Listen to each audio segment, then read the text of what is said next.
Anticipatory bail under BNSS ये section 482 के अंदर आता है और इसका मतलब होता है कि अग्रिम जमानत का मतलब है गिरफ्तारी से पहले बेल लेना। अगर किसी व्यक्ति को लगता है पुलिस उसे नॉन बेलेबल ऑफेंस में गिरफ्तार कर सकती है तो वह सेक्शन 482 के तहत अग्रिम जमानत के लिए अप्लाई कर सकता है। यह सिर्फ नॉन बेलेबल ऑफेंस के अंदर अप्लाई किया जाता है, ये जो एंटीसिपेटरी बेल होता है।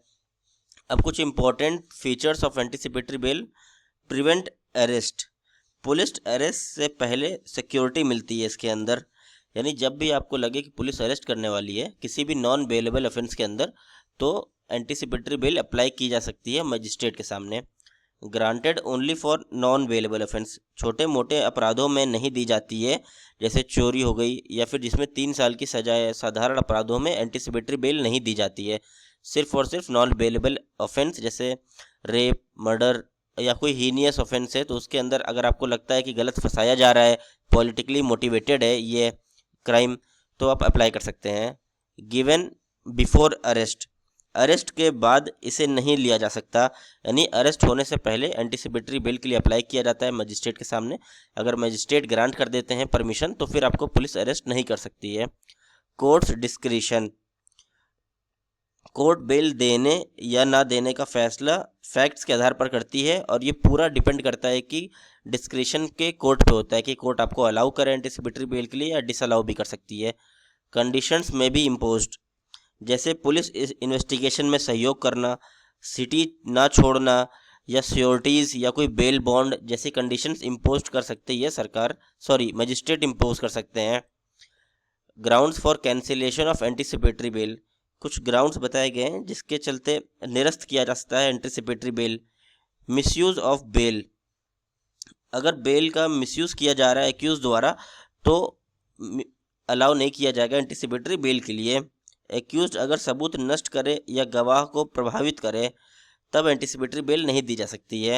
यानी टैम्परिंग विद एविडेंस, अगर कोई आरोपी है वो एविडेंस के साथ छेड़छाड़ करे या उसे नष्ट करने की कोशिश करेगा तब नहीं दी जा सकती है। Non cooperation with the investigation, यानी यदि एक्यूज्ड जांच में मदद ना करे या डिसअपियर ना हो, यानी मजिस्ट्रेट ने कंडीशन लगा रखी है कि जो भी एक्यूज को एंटीसिपेटरी बेल दिए जा रहे हैं वह कोऑपरेट करेगा पुलिस इन्वेस्टिगेशन के अंदर, अगर वह कोऑपरेट नहीं करता है तो उसकी कैंसिल कर दी जाएगी। थ्रेटनिंग विटनेसेस और कंप्लेनेंट, अगर एक्यूज्ड कंप्लेनेंट या विटनेस को डराता धमकाता है तो उसकी भी एंटीसिपेटरी बेल कैंसिल हो जाएगी। वायलेशन ऑफ बेल कंडीशन, अगर बेल की कंडीशंस को वायलेट करेगा, जो शर्तें दी गई हैं उसका पालन नहीं करेगा तो कैंसिल की जा सकती है। False information in bail application, अगर बेल एप्लीकेशन में गलत जानकारी दी गई है। पब्लिक इंटरेस्ट एंड जस्टिस, अगर कोर्ट को लगे कि बेल से पब्लिक सेफ्टी को खतरा है तब उसकी बेल को कैंसिल किया जा सकता है। अब एंटीसिपेटरी बेल कैसे लें, प्रोसीजर ऑफ एंटीसिपेटरी बेल। सबसे पहले file an application, session court या हाई कोर्ट में सेक्शन 482 BNSS के तहत एप्लीकेशन फाइल करना है। ये तो ओल्ड लॉज के अंदर दिया हुआ है 438, बट अब 482 हो गया है BNSS में। ये एप्लीकेशन फाइल करनी है सेशन कोर्ट में। कोर्ट्स कंसिडरेशन, कोर्ट निम्न पॉइंट्स पर विचार करती है कि क्राइम कितना सीरियस है, क्या एक्यूज्ड का इससे पहले क्रिमिनल रिकॉर्ड है या नहीं, क्या एक्यूज्ड भाग सकता है, क्या बेल से इन्वेस्टिगेशन प्रभावित होगी या नहीं। ये सारे पॉइंट्स पर मजिस्ट्रेट विचार करते हैं और फिर बेल ग्रांट करते हैं। Notice to the public prosecutor, court public prosecutor को एप्लीकेशन की जानकारी देता है। यदि मामला सीरियस है तो कोर्ट इंटरिम रिलीफ देकर बाद में डिटेल्ड हियरिंग कर सकती है। अब कोर्ट हियरिंग स्टेप 4, दोनों पक्ष यानी एप्लीकेंट और पब्लिक प्रोसिक्यूटर अपने आर्ग्यूमेंट्स रखते हैं, दोनों लोग अपने अपने आर्ग्यूमेंट्स रखते हैं। एप्लीकेंट को साबित करना होगा कि इनोसेंट है और बेल का मिसयूज नहीं करेगा, तब जाके बेल मिलती है। कोर्ट्स डिसीजन स्टेप 5, अगर कोर्ट सेटिस्फाइड हुई तो बेल ग्रांट कर सकती है और कुछ कंडीशंस लगा सकती है। पुलिस इन्वेस्टिगेशन में कोऑपरेशन करना होगा, कोर्ट की परमिशन के बिना देश से बाहर नहीं जाना होगा और विटनेसेस को थ्रेटन नहीं करना है और एविडेंस से छेड़छाड़ नहीं करनी है। अगर कोर्ट बेल रिजेक्ट कर दे तो हाई कोर्ट या सुप्रीम कोर्ट में अपील किया जा सकता है। ड्यूरेशन ऑफ एंटीसिपेटरी बेल, कितने ड्यूरेशन की होगी, पहले से लेकर कन्फ्यूज़न था कि बेल कितने दिन तक वैलिड होगी। फिर सुशील अग्रवाल वर्सेस स्टेट 2020 का केस आया और सुप्रीम कोर्ट ने कहा कि यह ट्रायल खत्म होने तक चल सकती है एंटिसिपेटरी बेल, जब तक कोर्ट इसे कैंसिल ना कर दे। Step 7, cancellation of anticipatory bell.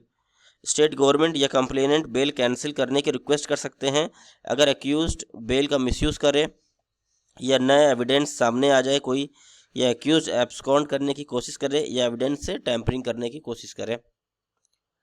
Conclusion और एंटिसिपेटरी बेल। एंटिसिपेटरी बेल एक महत्वपूर्ण लीगल राइट है जो व्यक्ति की स्वतंत्रता की रक्षा करता है। यह उन लोगों को सिक्योरिटी देता है जो झूठे मामलों या पॉलिटिकल रिवेंज के शिकार हो सकते हैं। सुप्रीम कोर्ट ने Gurbaksh Singh Sibbia versus state of Punjab इस केस में 1980 के केस में कहा कि एंटिसिपेटरी बेल आसानी से दी जानी चाहिए जब तक कि अक्यूज के खिलाफ स्ट्रॉन्ग एविडेंस ना हो। हालांकि यह एब्सोल्यूट राइट नहीं है और कोर्ट उचित स्थिति में इसे कैंसिल भी कर सकती है। यह कानून जस्टिस और फ्रीडम के बीच बैलेंस बनाता है। इनोसेंट को प्रोटेक्शन मिलती है लेकिन क्रिमिनल इसका मिसयूज़ ना करें, इसका भी ध्यान रखना चाहिए कोर्ट्स को। इसलिए एंटिसिपेटरी बेल जस्टिस सिस्टम में एक इम्पॉर्टेंट रोल निभाती है और व्यक्ति की लिबर्टी को बनाए रखते हुए जस्टिस को इंश्योर करती है।